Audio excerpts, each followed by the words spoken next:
Hi കൂട്ടുകാരെ, സലീം ബ്ലോഗ്സിലേക്ക് സ്വാഗതം. പാവയ്ക്ക വെച്ച് വ്യത്യസ്തമായ ഒരു റെസിപ്പി നോക്കാം. അതിനായിട്ട് ഇതുപോലെ 3 പാവയ്ക്കാണ് എടുത്തിരിക്കുന്നത്. അപ്പോഴൊന്ന് ചെറുതുമാണ്. ഇതിനെ കഴുകി എടുത്തോണ്ട് വന്നതാണ്. ഇതിനെ ഇനിയാണ് കട്ട് ചെയ്തെടുക്കാം.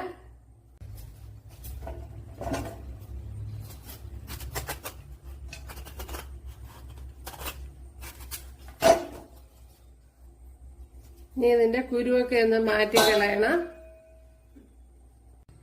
അപ്പൊ ഞാൻ ഇതുപോലെ വളരെ ചെറുതായിട്ടാണ് അരിഞ്ഞെടുക്കണേ. ഉണ്ടല്ലേ?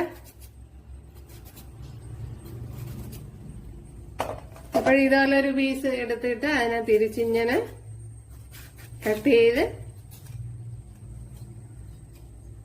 ഇതുപോലെ കട്ട് ചെയ്തെടുക്കണം.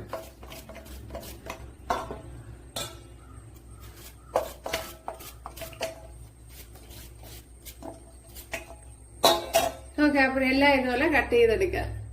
ഇനി ഇതിലേക്ക് ഉപ്പിട്ട് കൊടുക്കാം. അപ്പോൾ ഉപ്പിട്ട് ഒരു 10 മിനിറ്റ് ഒന്ന് റെസ്റ്റിന് വെക്കണം. ഓക്കെ, അപ്പോഴും 10 മിനിറ്റ് ആയിട്ടുണ്ട്. 10 മിനിറ്റ് കൂടുതൽ അവിടെ ഇരുന്ന് കൂട്ടുകാരെ. ഇനി ഇതിനെ ഒന്ന് ഇതുപോലെ ഒന്ന് പിഴിഞ്ഞെടുക്കണം.